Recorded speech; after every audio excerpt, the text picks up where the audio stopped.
going to get started. Welcome, everybody. Glad you are here. We're going to start with a song by Cat Stevens. It expresses the theme of the movie, but it's not found in the movie, although most of the music in the movie, Harold and Maude, is by Cat Stevens.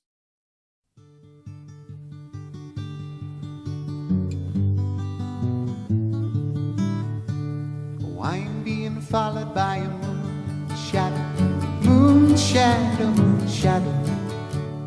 Leaping and hopping on a moon shadow, moon shadow, moon shadow. And if I ever lose my hands, lose my plow, lose my land, yes, if I ever lose my hands, oh, I won't have to work no more. And if I ever lose my eyes, if my colors all run dry, yes, if I ever lose my eyes, oh, I won't have to cry no more. Yes, I'm being followed by a moon shadow, moon shadow, moon shadow. Leaping and hopping on a moon shadow, moon shadow, moon shadow. And if I ever lose my legs, I won't moan, no, I won't beg. Oh, if I ever lose my legs, oh, I won't have to walk no more. And if I ever lose my mouth, all my teeth, north and south, yes, if I ever lose my mouth, oh, I won't have to talk.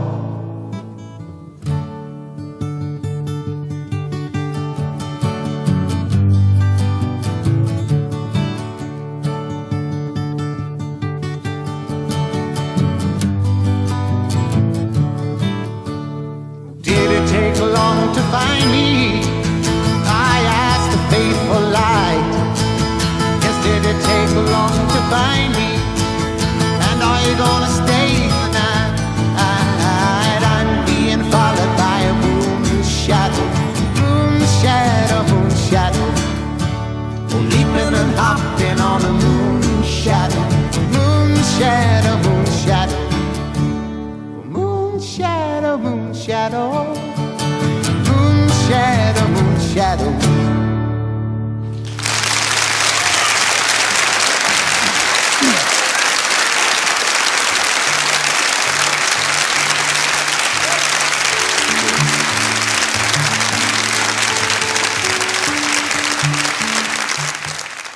I'm going to be leading you today in a conversation about the film Harold and Maude. I'd like to jump right in with a clip from Harold and Maude. This is when Harold meets Maude. Like some licorice? No, thank you. You will.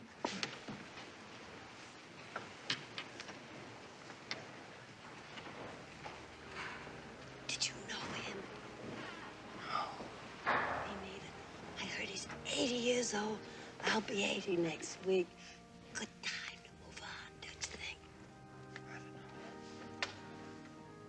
Well, I mean, 75 is too early. But at 85, you're just marking time. You may as well look over the horizon.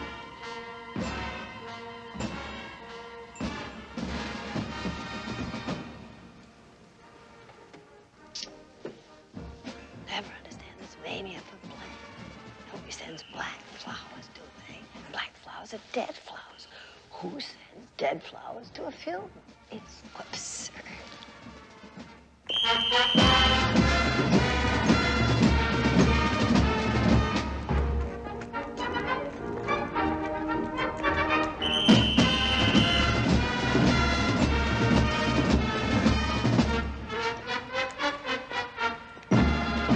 What is your name?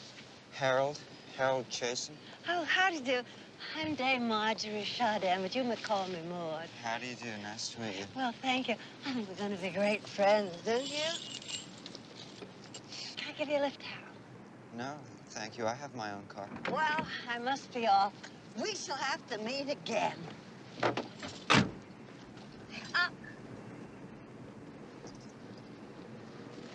Tony, do you dance? Pardon me? Do you sing and dance? No. No. I thought not.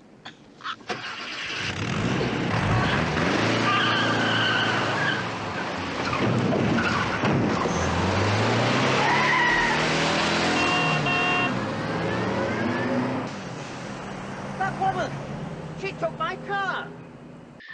Well, that that scene says a lot about what Harold and Maude's all about. You can probably start to get a sense that Harold and Maude is about contrasts, especially the contrast and the bringing together of death and life.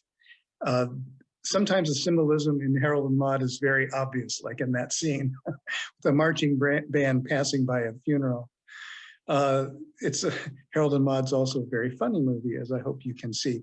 How many of you on the call have seen Harold and Maude before?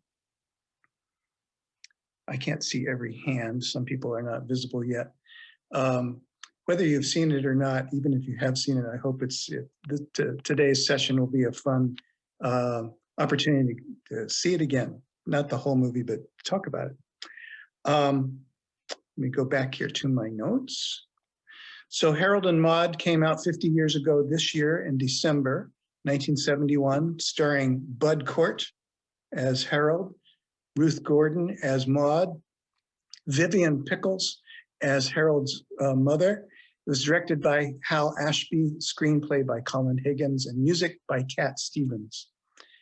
Harold and Maude is number 45 on the American Film Institute's 100 Funniest Movies of All Time, and was selected in 1997 to be preserved in the National Film Registry by the Library of Congress for its cultural, historical, and aesthetic significance.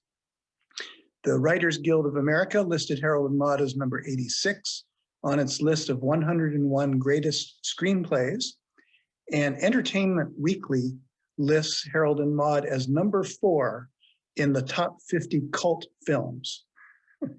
And like most cult films that develop a following for many years after they come out, Harold and Maude was not very successful when it came out in 1971. Roger Ebert panned it severely, and it didn't start making a movie until it didn't start making a profit until 1983, which is probably about the time that I saw Harold and Maude for the first time. I find this film to be both funny as heck and profoundly true.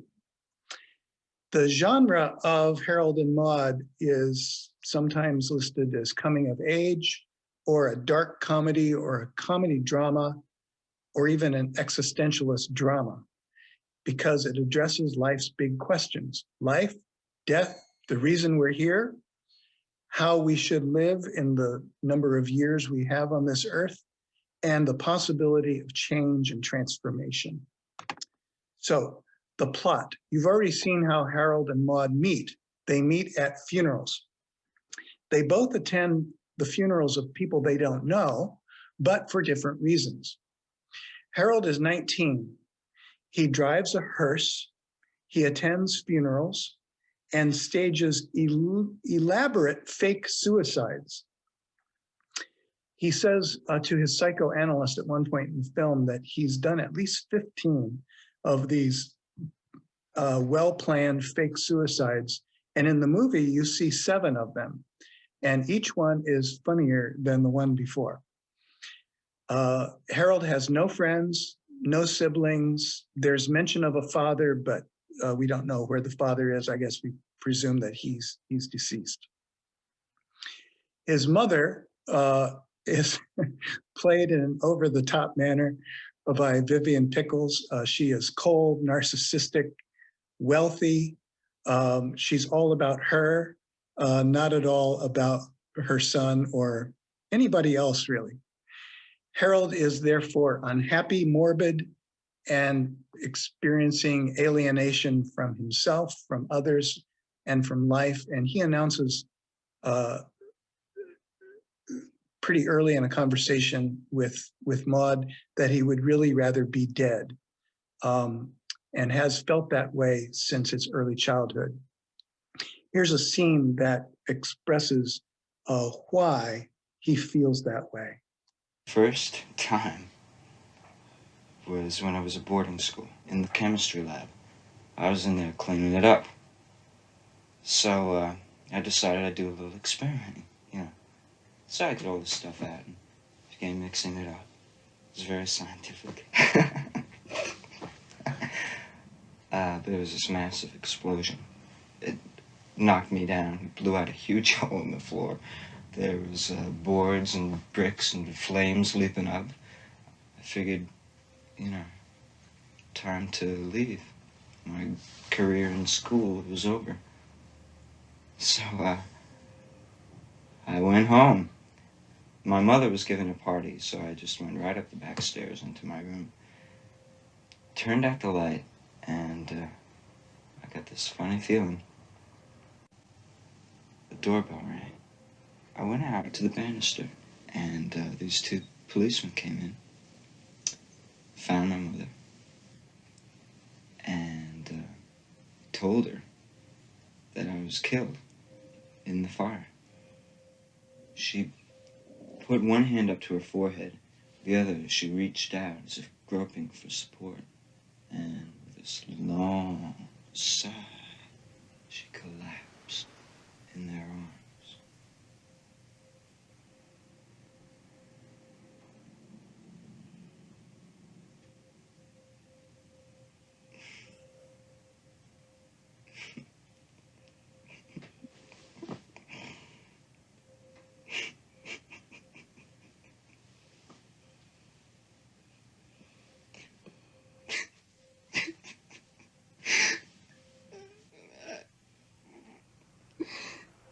Decided then that I enjoyed being dead.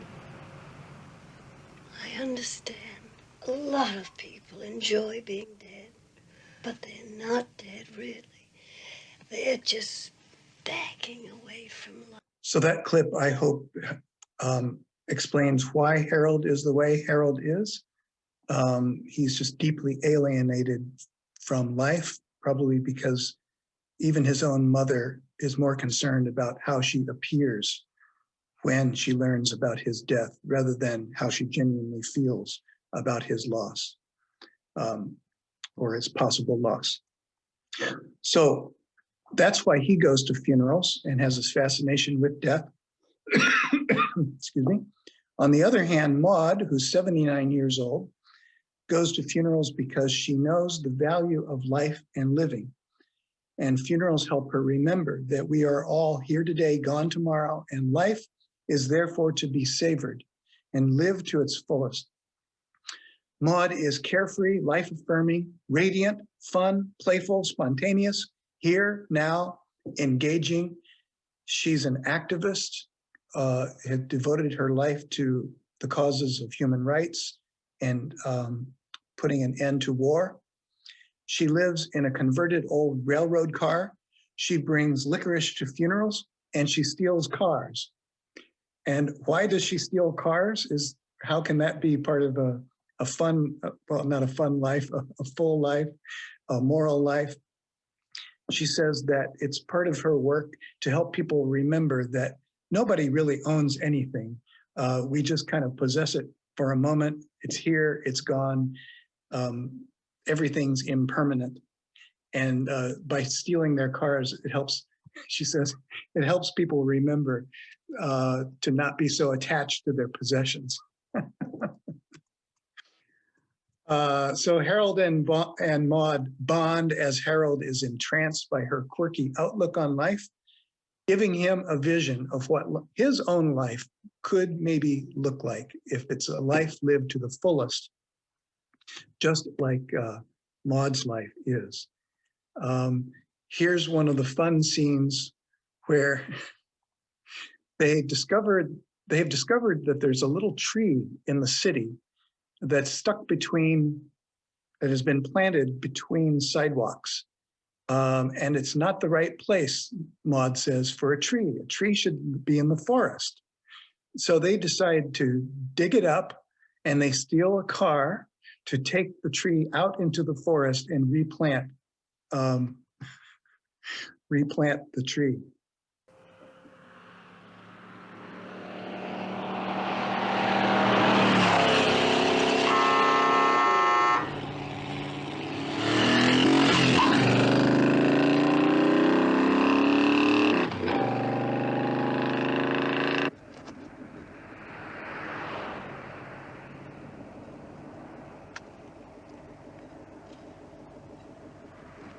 License, lady?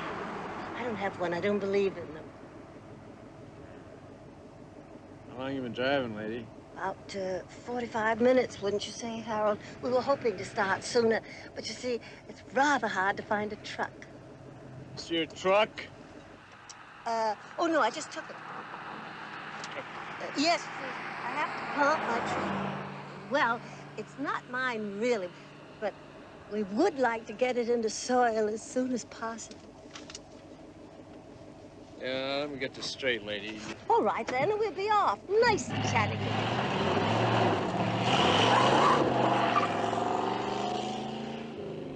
It was very nice. Oh, yeah.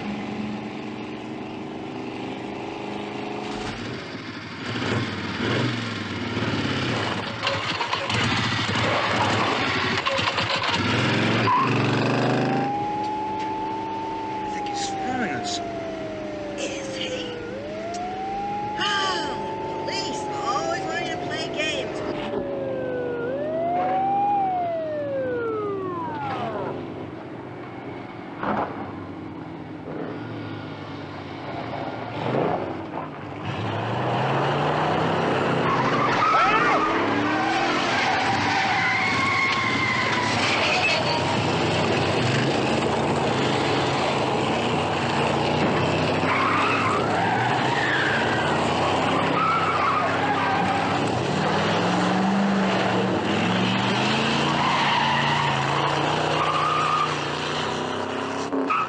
There's another scene where they encountered the same police officer down the road, and to me, it's even funnier than that one, but I showed you that one. All right. So Harold and Maude, their love for each other develops into a romantic relationship, even though they are 60 years apart in age. And Harold decides to marry Maude. Harold's mother, though, has other plans for him, necessarily military service, psychoanalysis, and a new car. So, in fact, she ditches his old hearse and gives him a brand new Jaguar because she thinks that's more appropriate for a 19-year-old rather than driving around in a hearse. She also thinks that it'd be good for Harold to settle down and get married. So she sets up several dates for him, each of which ends due to another of Harold's fake suicides, which is, not a good way to start a date. And each fake suicide is more hilarious than the one before. And Harold turns his Jaguar, his brand new Jaguar, into a modified hearse. And despite his mother's wishes, Harold and Maude grow closer, and their love affair is mutual. In this scene, this just kind of shows their relationship, Harold and Maude, how they're growing closer and closer. It also begins with one of the fake suicides, with Harold being in a swimming pool, face down, spread out, while his mother swims by. His mother does not believe any of these fake suicides. They're just annoying to her. And also you'll see one of his dates that does not end well. But in this one, the date actually understands that he's just acting. He hasn't really killed himself. And so she actually joins in with the fake suicide. Be watching in this clip for a tattoo.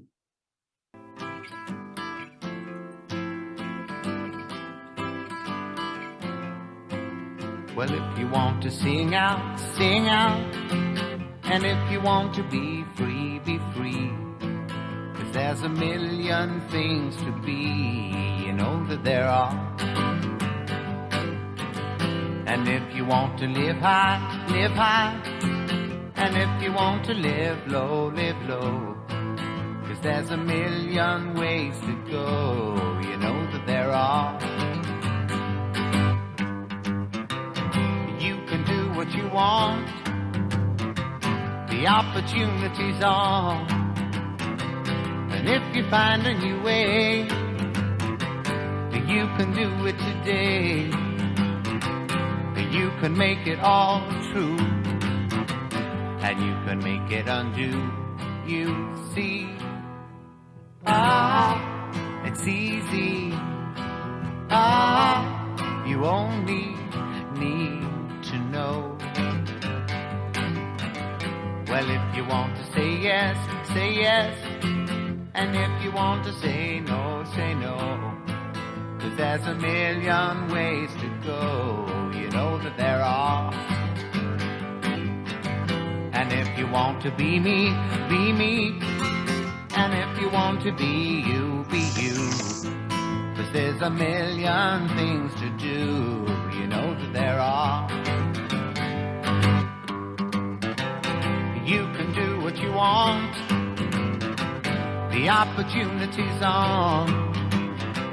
And if you find a new way, you can do it today. You can make it all true, and you can make it undo. You see, it's easy. You only need to know. Well, if you want to sing out, sing out. And if you want to be free, be free. 'Cause there's a million things to be, you know that there are, you know that there are, you know that there are, you know that there are, you know that there are.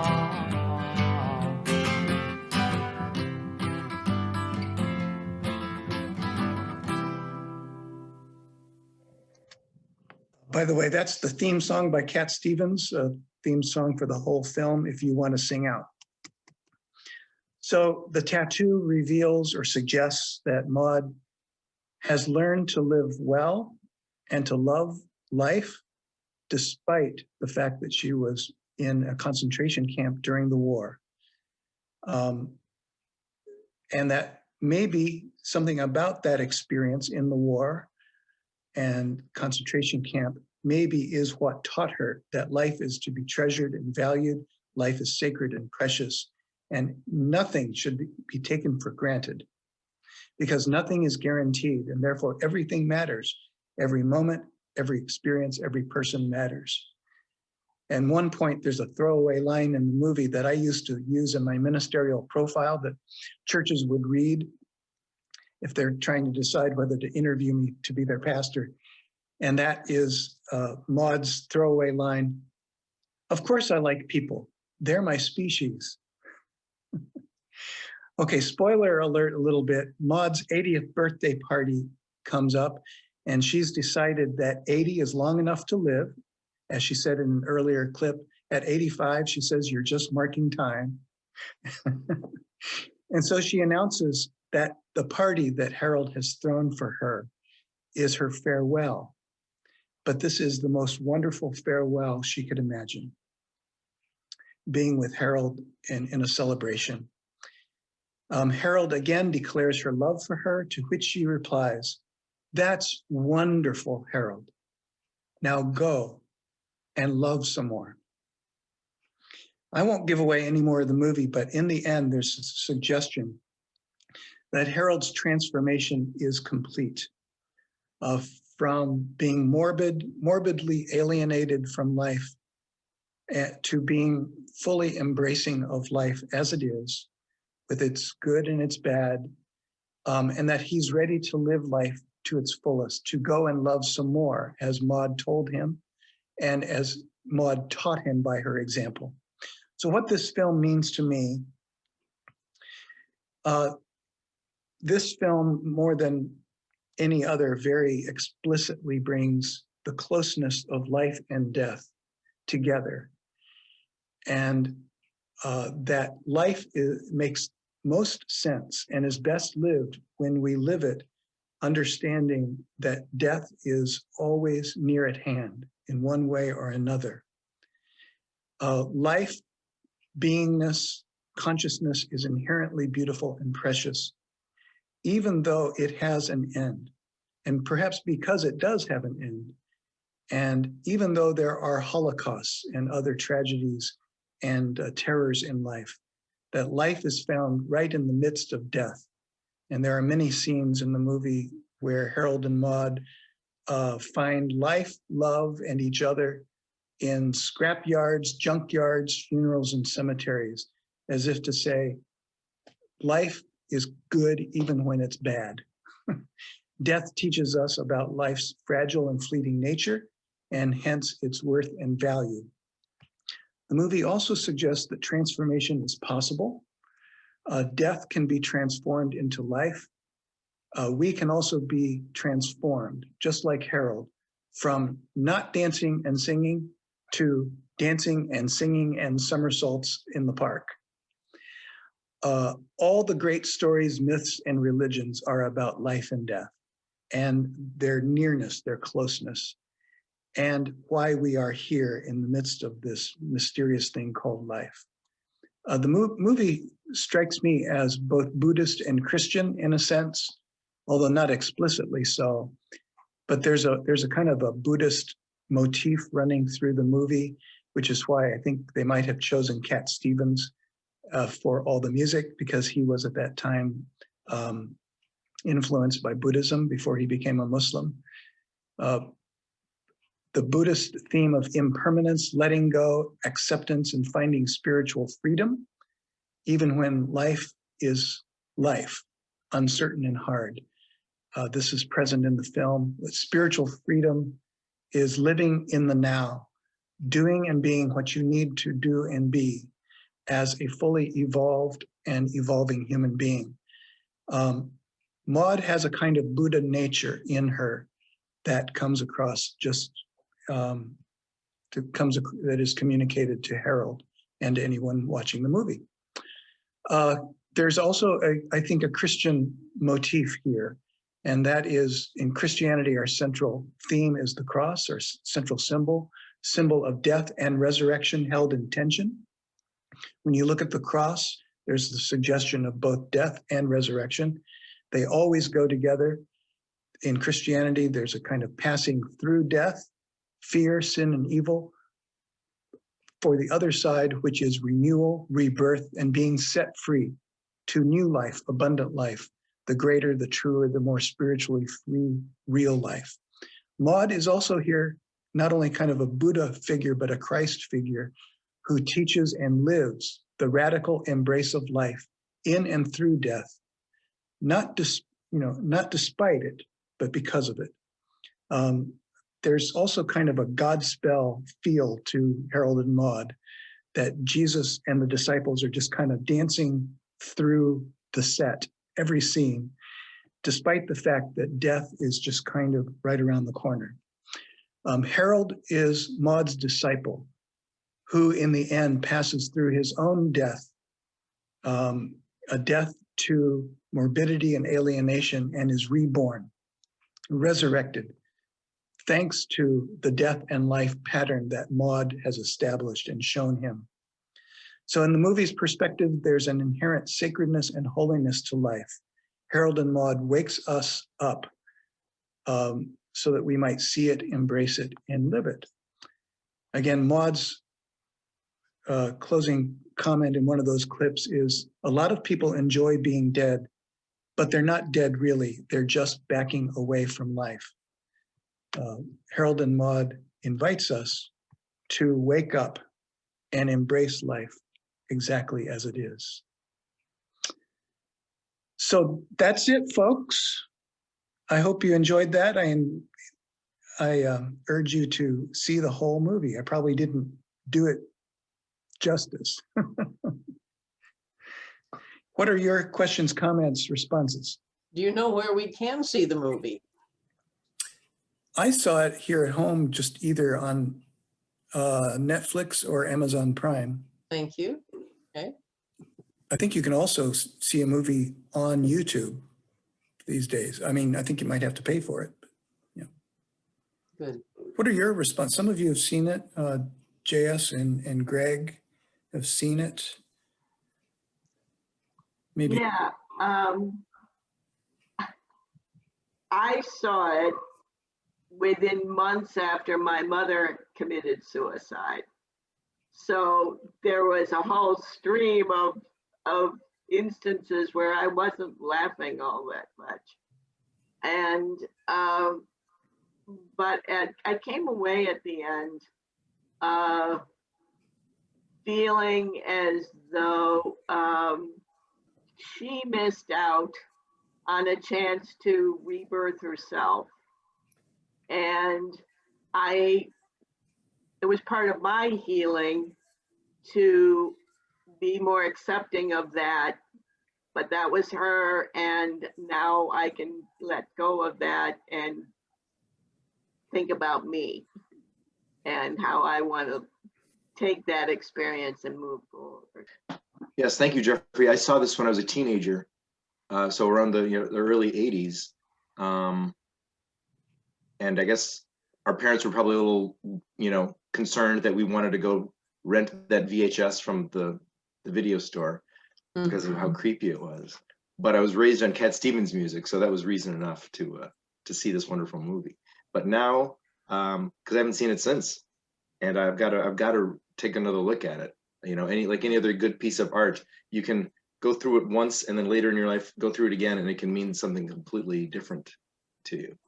It means a lot more to me now. So what's creepy about it is they sleep together.